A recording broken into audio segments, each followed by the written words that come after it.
মক্কার কুরাইশদের শক্তি ও প্রতিপত্তির মূল উৎস হল সিরিয়ার ব্যবসা বাণিজ্য, আর তাদের কাফেলা মদিনার পাশ দিয়েই সিরিয়ায় আসা যাওয়া করে। তাই তিনি এই সুযোগকে কাজে লাগিয়ে কাফিরদের শক্তি ও প্রভাব ধ্বংস করার পরিকল্পনা করলেন। একবার তিনি খবর পেলেন কুরাইশ সর্দার আবু সুফিয়ান একটি বাণিজ্য কাফেলা নিয়ে মদিনার পাশ দিয়ে সিরিয়া থেকে মক্কায় ফিরছে। রাসূল সাল্লাল্লাহু আলাইহি ওয়াসাল্লাম এই কাফেলার উপর হামলা করার সিদ্ধান্ত নিলেন। 12ই রমাদান তিনি 313 জন সাহাবী নিয়ে কুরাইশ কাফেলার উদ্দেশ্যে যাত্রা করেন। আবু সুফিয়ান এই সংবাদ পেয়ে মক্কায় খবর পাঠিয়ে দেয় মুসলিমরা কাফেলায় হামলা করতে যাচ্ছে। তারপর সে পরিচিত পথ ছেড়ে উপকূলের পথ ধরে অবশেষে কোনোভাবে সে নিরাপদে পালিয়ে যেতে সক্ষম হয়। এদিকে মুসলিমদের আক্রমণের সংবাদ পেয়ে আবু জেহেল 1300 জনের একটি শক্তিশালী বাহিনী নিয়ে মদিনার উদ্দেশ্যে রওনা হয়ে যায়। আবু সুফিয়ানের কাফেলা নিরাপদে চলে আসার খবর পেয়েও আবু জেহেল ফিরে যেতে রাজি হয়নি। সে দম্ভ ভরে বলতে লাগলো, আল্লাহর কসম, আমরা এখান থেকে ফিরে যাব না, বরং আমরা বদরে গিয়ে 3 দিন অবস্থান করব। সেখানে উট জবেহ করে খাওয়া দাওয়া, আনন্দ ফুর্তি ও উল্লাস করব, যাতে সমগ্র আরব আমাদের প্রভাব প্রতিপত্তি সম্পর্কে জানতে পারে।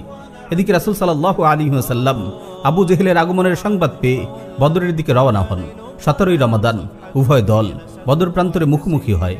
কাফিররা ছিল সম্পূর্ণ অস্ত্রসজ্জিত।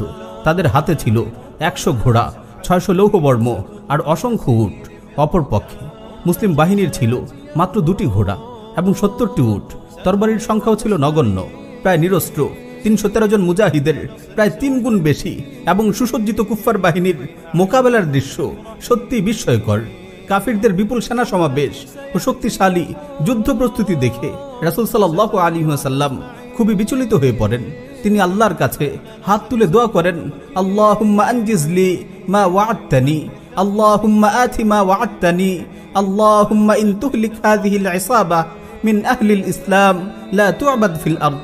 হে আল্লাহ, আপনি আপনার প্রতিশ্রুতি বাস্তবায়ন করুন, আমাকে যেই ওয়াদা দিয়েছেন তা পূর্ণ করুন। হে আল্লাহ, ইসলামের এই ছোট্ট দলটি যদি ধ্বংস হয়ে যায় তবে জমিনে আপনার ইবাদত আর করা হবে না। হে আল্লাহ, ইসলামের এই ছোট্ট দলটি যদি ধ্বংস হয়ে যায় তবে জমিনে আপনার ইবাদত করার মতো আর কেউ থাকবে না। রাসূল সাল্লাল্লাহু আলাইহি ওয়াসাল্লাম বারবার এই দোয়া করতে থাকেন, আল্লাহর কাছে রোনাজারি করতে থাকেন। তিনি এতটাই বেকুল হয়ে পড়েন যে তার কাঁধের চাদর পর্যন্ত পড়ে যায়। হযরত আবু বকর সিদ্দিক রাদিয়াল্লাহু আনহু এসে চাদরটি কাঁধে তুলে দেন। তারপর পেছন থেকে তাকে জড়িয়ে ধরে বলেন, হে আল্লাহর নবী, এতটুকু দোয়াই যথেষ্ট, আল্লাহ নিশ্চয়ই তার ওয়াদা পূর্ণ করবেন। প্রিয় ভাই, আজ আমরা ঘরে বসে দোয়া করেই মুসলিম উম্মার মুক্তি ও বিজয়ের স্বপ্ন দেখি। মাঝে মাঝে অল্প সময় দোয়া করেই মনে করি আমাদের দায়িত্ব শেষ। ইরদাদ ও জিহাদের কথা আমাদের মনেই আসে না। ভাই আমার, যদি কেবল ঘরে বসে দোয়ার মাধ্যমেই কাফিরদের থামানো যেত তাহলে রাসূল সাল্লাল্লাহু আলাইহি ওয়াসাল্লাম কেন এত কষ্ট করলেন? মুষ্টিমেয় কয়েকজন নিরস্ত্র সাহাবী নিয়ে কেন হাজারো অস্ত্রসজ্জিত কাফিরদের বিরুদ্ধে ঝাঁপিয়ে পড়লেন? মনে রাখবেন, মুসলিমদেরকে কাফিরদের মুখোমুখি দাঁড় করিয়ে দিয়েই রাসূল সাল্লাল্লাহু আলাইহি ওয়াসাল্লাম দোয়া করেছিলেন। অবশেষে লড়াই শুরু হয়ে গেল। মুসলিমদের জন্য নেমে এলো আসমানি সাহায্য। মুজাহিদরা বীরত্বের সঙ্গে লড়াই চালিয়ে গেলেন। আবু জেহেল সহ কাফিরদের অনেক বড় বড় নেতা নিহত হলো। সর্বমোট 70 জন নিহত হলো এবং 70 জনকে বন্দী করা হলো।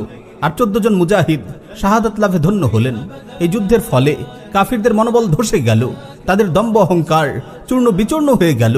গোটা পৃথিবীতে ইসলাম ও মুসলিমরা এক নতুন শক্তিতে, নতুন পরিচয়ে আবির্ভূত হলেন। প্রিয় ভাই, মাত্র 313 জন নিরস্ত্র মুজাহিদের 1000 সশস্ত্র বাহিনীর বিরুদ্ধে বিজয় সত্যি বিস্ময়কর।